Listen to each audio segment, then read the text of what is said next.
everybody, welcome back. It's your girl Nadzine. Today is another reaction review of a Wicked Binge video. Since you guys saw me do the one of Trolls 4 Theories We Love and Hate, this one I decided to do this one because I quite have a lot of things to say about this. But it's the Five Nights at Freddy's movie opinions we love and hate, which I'm pretty sure there's quite a lot of things that people love and hate about this movie. And it's a very interesting because like I said, I highly enjoyed it. I was entertained by it, but by the plot and everything that it was when I saw it the second time was just horrible. It just was so bad. So I just want to open up about what I thought about the movie, and maybe I'll have some, you know, similarities and maybe something that I can connect with other people's opinions. But anyway, let's get started. We both know you're not going to use a... The Five Nights at Freddy's movie completely murdered the box office, and both fans and newcomers alike have had time to share what they think. And there are plenty of thoughts on this movie. I'm Kyle with Wicked Binge, and these are Five Nights at Freddy's movie opinions we love and hate. Let's start with one of the most common opinions you'll find in discussions of the movie. The animatronics look amazing, and we're not going to split hairs here. We love this opinion. No matter how familiar you are with the games, there's just no way you can deny that the character designs are pretty much perfect. Just looking at the color palettes, the colors are bright but not too vibrant, and they're balanced out with splotches of dirt to give you both attention to detail and that uneasy sense that something is just off. As for characters themselves, they look like they walked straight from the game onto the big screen. Those character designs are replicated. I thought they did an amazing job. The way they move fits their in-game counterparts perfectly. There's really only so many ways to say it, but we can't overstate how perfectly they nailed the visual aspect of the movie. They could have easily made well-designed costumes or even marionettes. Heck, special effects or CGI would have probably been way easier. So the fact that they went above and beyond to bring the characters to life, they didn't even use CGI for this, games is pretty admirable. But pretty much everyone can agree there. Let's talk about a more divisive aspect. Namely, is the movie too kid-friendly? Let's be real for a second before we jump it's a little bit too kid-friendly. No way, and I mean no way. Plus the fourth thing, like, really? Rated R. PG-13 was the best horror fans could hope for. Whether you like it or not, the FNAF franchise largely appeals to kids and young teenagers. If you're an adult shaking your head, let me ask, when did you originally get into the series? If your answer is older than 15, you're almost certainly in the minority. All that is to say, fans knew what to expect, or more accurately, what not to expect. The extent of gore and psychological horror that the games had wouldn't be on full display in this movie. But even so, some fans were left unhappy with just how sanitized it was.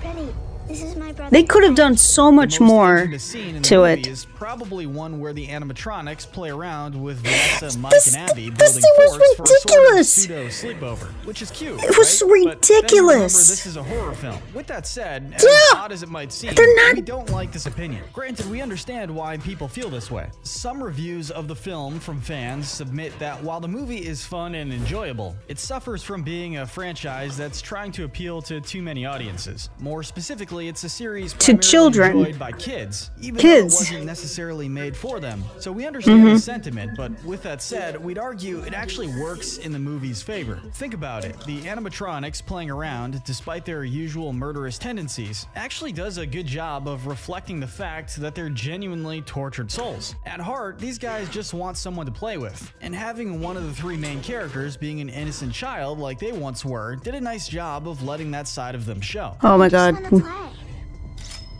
That said, while we don't mind the movie being suitable for kids, well, like I said, the point of being a kid-friendly, it's not just the violence of it, but they could have made it so much better. And just, I understand PG-13, and it's like, okay, and at the time when I was working at the movie theater, it made sense. It's like, okay, because if it's a rated R movie, we would have to deal with so many underage kids sneaking in, and it would be a pain in the ass, and it would be so annoying. So on the flip side, I understand that, and even as a box office thing, I totally get that.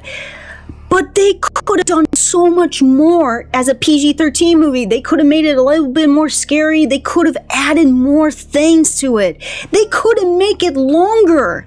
And, you know, I remember, you know, there was rumors that this was going to be a 3-hour movie, and I was really pumped up because it's like, come on, who doesn't want a 3-hour movie of Five Nights at Freddy's, and you're just, you know, getting to the games and, you know, getting into that, like, anxiety and, you know, just feeling like you're playing with the game. But no, they made it like 90, 100 minutes, and it wasn't, you know, that's my thing. It's like, even though it's PG-13, and it's not that, it was scary, but not like scary like the games. But the kid-friendly thing, in some level, it was. Like I said, like he just mentioned about the fort thing, and, you know, they were playing with the little girl. That was so random, and it was just like, what the hell was that for? Like, why did we, you know, because that, I never play the games, nor will I have any, you know, plan on it, but I do know there is no way that they're mean for 1 minute and then they become nice. That does not happen in the games. I know in the games they're violent. That's it. There's no, like, switches or, like, oh, there's, like, a flip switch that they become nice, but if something happens, they snap. No, not in this. It's just, I don't understand why they did that. It just kind of took away the horror of it, and then it made it so ridiculous. And the whole fort thing, I'm like, seriously? And the fact that Josh Hutcherson's character and the police girl, Vanessa, that they get involved and they're like, okay, let's help you build a fort, okay? And then they're laying down in that circle thing. It's like, what the hell is going on here? It just... Oh my god, it was just, I was so annoyed by it. I'm like, is this freaking serious? I could have made this movie 100 times better and still would make it a PG-13. Like, it's ridiculous, you know? This is it's one of these movies that it's like half of the world loves it and half the world hates it, but it became a huge success of box office. Like, I heard like it's the #1 highest box office movie for a video game horror film. And also, like, during the Halloween, that was, like, a very big thing for them. So, I don't know. It's so bizarre. Thoughts on the movie's lack of horror run in a very different direction. Yes, but the movie yes, is lack of horror. You can't expect it to be actually scary, right? Well, hopefully you didn't But say that still! because you'd be mistaken. If you're on this channel, you're probably a cartoon fan, and so you know that there are plenty of children's cartoons. It would be rated R if there was too much blood, but being scared jump scares, that should not be a big thing. That should not be a big deal for a PG-13. There's no reason the FNAF movie couldn't have followed suit, and to its credit, it at least tries to do so to some extent. Even the legendary very little. Said in his review that the movie was at its best when it was trying to be scary. A good example is the scene of Jeff and his gang breaking into Freddy's. Okay, this was the only scene I actually enjoyed. That I thought they actually did it pretty good. The animatronics wrecked them instead. The uneasiness of the scene feels similar to the experience you'd likely get in the games. A slow building of tension followed by a brutal game over, so to speak. Unfortunately, this is really the only scene that tries to replicate said tension, and even though some of the visuals my point. Silly, like exactly. Cupcake levitating towards its victim. These are some of the movie's highlights. It's a shame it doesn't have more. So with that said, it should go without saying that we do like this opinion. We're not going to pretend we want the movie lack to of be horror. A fest, but as a whole, we would like to see more scary. Yes, in that scene, oh my god, that got me. I could not believe that. The one we have to give her own entry is. And like what he said, that's the only scene that was connected to the game. Because when you think about it, they don't really add a lot of scenes that are very familiar of like, oh, that's what happens in the game, or oh, that's what you kind of do in the game. Like, well, like with Josh Hutcherson's character, there's not one scene that he actually goes through security footage and then looks around and seeing everything's clear, or that he noticed like something's moving. None of that. He just would sleep, dream about that vision that he had with his little brother that got kidnapped and murdered and trying to figure out what happened. That was it. Like, I can totally, like, for me, if I did this movie, the one thing I would picture is he's looking for security footage. He's going through them because he's just bored. And then it would go for one of the footage of like the 3 animatronics on stage and then, you know, standing. And he's flickering through all the footage. And then it goes back to that footage and then one of them is missing. And then he keeps going and he's like, wait a minute. And then he goes back and one of them is missing. And then it would go through all this like, wait a minute. And he tries to track of where that 3rd animatronic is. And then it goes to like you know, certain footage, and it would go through that game of like, oh, okay, there's one over there. Oh wait, this one's closer. Oh god, this one's right by us. Oh shit, I gotta close the door. Like, they could have done so much more, like really so much more. And oh my god, like I said, it's so frustrating, you know, seeing this movie like 2-3 more times. It's like, oh my god, they could have done so much more to make it scary. I don't give a shit if it's PG-13 and that it was supposed to be kids. If kids can play the game, then you could make it scary as the game. Like, seriously. Oh my god, it's just so frustrating. It's like, oh, it's so frustrating.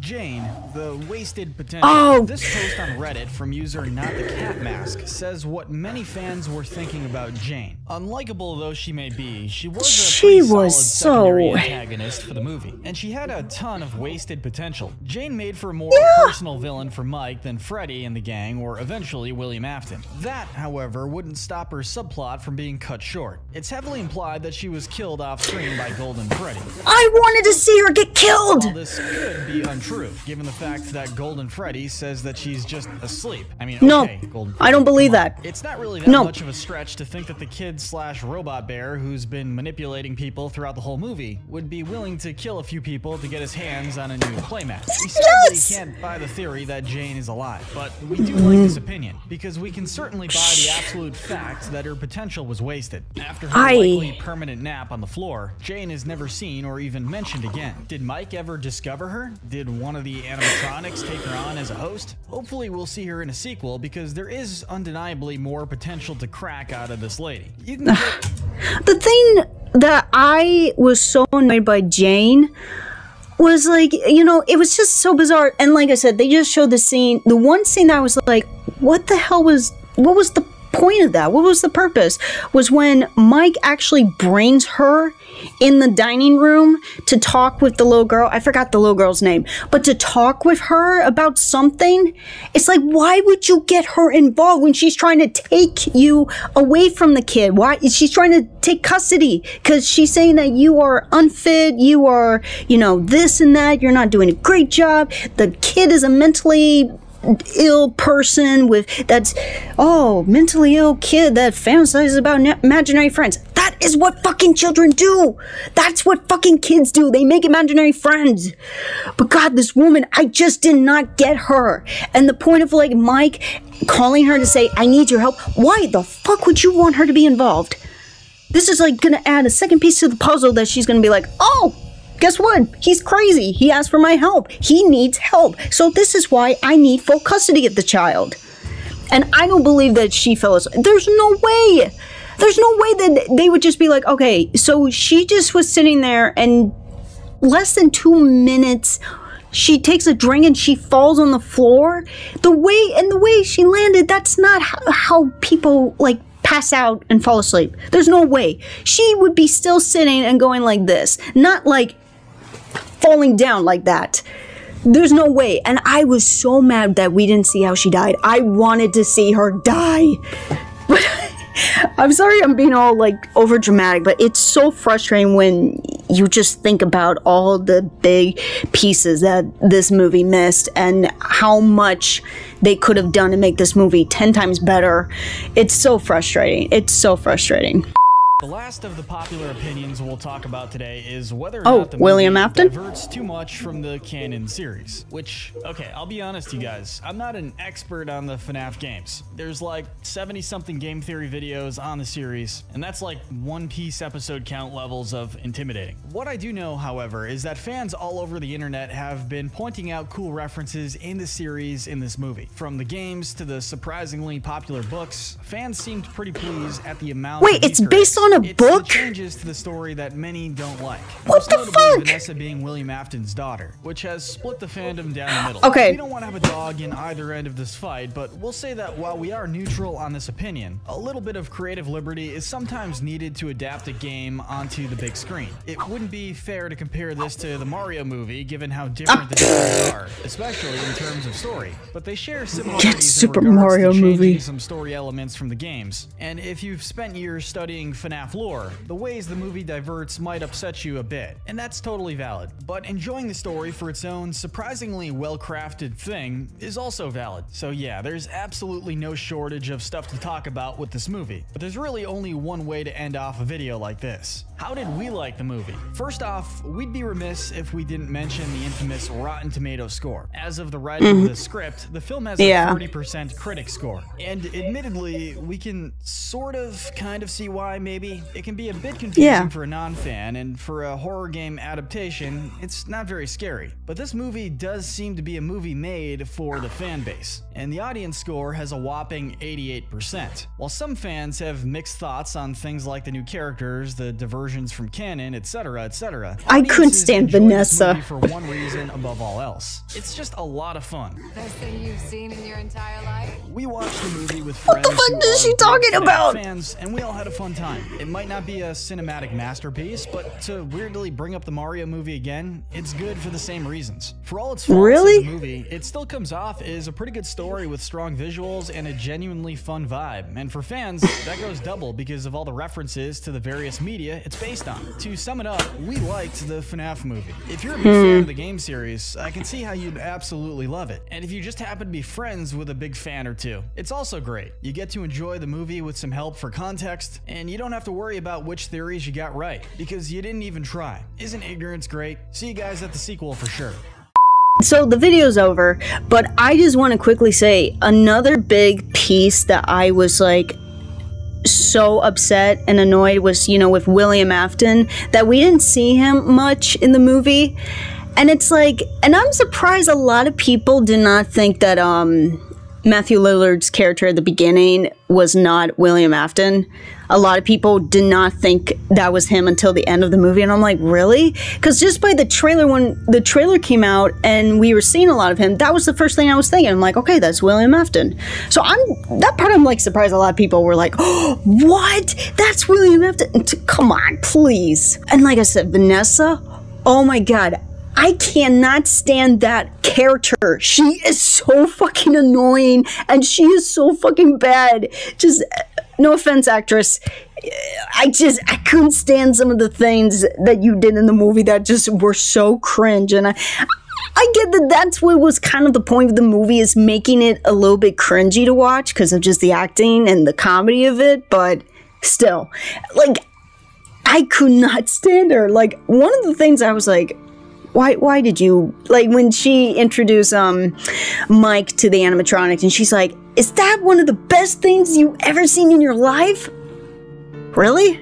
And then she goes, oh, do you want to dance? What the fuck would I want to dance? I hardly even know you. And like when she meets Mike for the first time, she's like, oh, Vanessa, and then, you know, blah, blah, blah, blah. Oh, you got cut. Oh, follow me. I know where the bandages are. And then right away she goes, you're acting suspicious. You know, you've been acting odd since the first time I met you. You only knew for 5 minutes! You didn't even have a conversation with him! Like, you didn't even have a full conversation with him. You only knew him for like 5 minutes, all of a sudden you're saying, oh, you're acting suspicious. You're acting like something's weird. Girl, the one line that I hate the way she says it was when it was right after the fort situation, and Mike starts realizing she was being sus. Like, she was knowing everything about, you know, the animatronics and, you know, all, like, where the things were and, you know, about the place, even though she was saying she didn't know much about the place.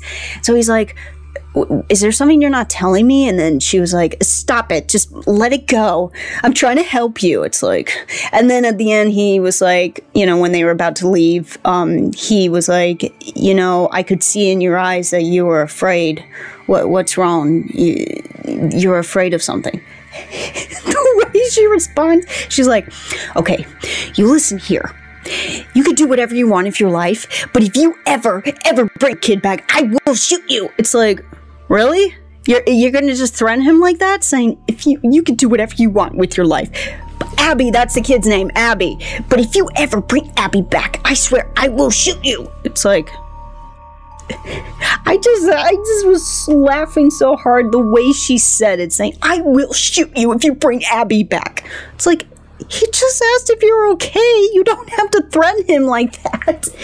And like, for like, one other thing, how the fuck does she know where he lived after what happened with the babysitter and, you know, her friends getting all, you know, killed and, you know, by the animatronics situation? How the fuck does she know where he lived? And then she was like, oh, you are responsible for you know, when you're there or not, if it's open or closed, you're responsible. And it's like, and then she like mentioned about like, oh, you were high or you weren't probably not there, mentally not right, you know, at the moment. It's like, you literally just saw him lock the front door. You literally just saw him lock the front door, and you're saying like, oh, he's acting high, he's doing drugs, he's not doing his job right. Look, what the fuck?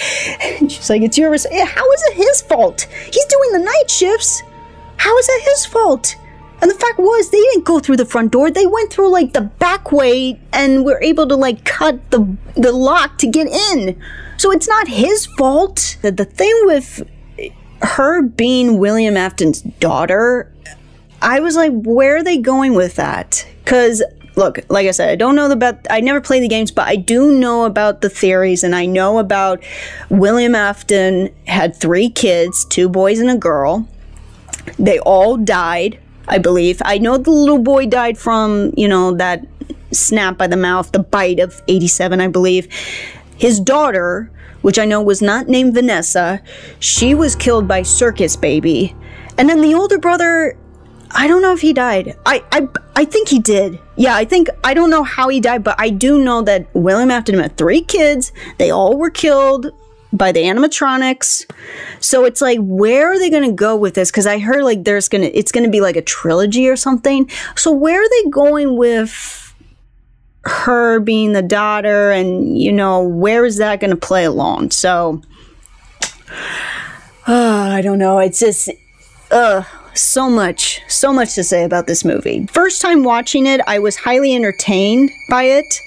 And, you know, the audience flipped, like, were screaming. And I've never been into a theater that's packed with 150 plus teenagers dressing up like FNAF and screaming their head off, like clapping, applauding, woohoo! And you know, the part with William Afton when he puts the mask back and then he says, I always come back. It was like a Super Bowl match. Like, everybody's like, what? And it's just like, really? Like, what the hell? And you know, that's another thing with William Afton. The part when he puts the mask in the spring lock snap and like, I just noticed when you watching the movie again, there's no sound effects. You don't hear any sound effects of the spring lock like crushing his bones or pulling, you know, it's his limbs or something. You don't even hear anything when he puts the mask on. You don't hear any gushy sounds, because I know that like the little eye things go through his eye. You don't hear any sounds. So that was another big thing. That could have been so interesting. They could have made that so much more horrifying to make it more, I know, PG-13, but still, they could have added a little bit more bloody, you know, thing to it. They could have had sound effects to make it sound so gnarly, like, and the way he was doing it, he was like, it's like, no, you would not be just going, you would be screaming bloody murder. I know some people who are fans of FNAF, and they were so disappointed. They were like, God damn it, this movie was not good as I thought. I had so much high expectations for this movie, and it did not go well as I planned. And you know, like I said, PG-13, okay, I get it, I understand it, but at the same time, they could have made it so much better. And I keep saying also, and like another thing that pops in my head, but the other thing is, Blumhouse and the director of FNAF are not planning to do an unrated version, which I would think would make such a big change and would actually make 2 different types of audience happy. You have the PG-13 that would make the children, the minors, happy, and you would have an unrated version that would make the adults and people who actually love FNAF games, who play the FNAF games and want actual horror. You would make both sides of fans happy. But no, they said, no, we're not doing it. We're not doing an unrated version. We're only going to do PG-13. We're not going to do unrated. No point for it. What do you mean there's no point of doing it?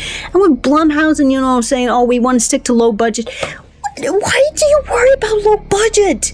You don't need to worry about low budget for a movie like this. You know it's going to be big. You know that there's so many children that are going to pay $20 to go see this movie in theaters. You do not need to worry about box office. You do not need to worry about how much you spend to make this movie.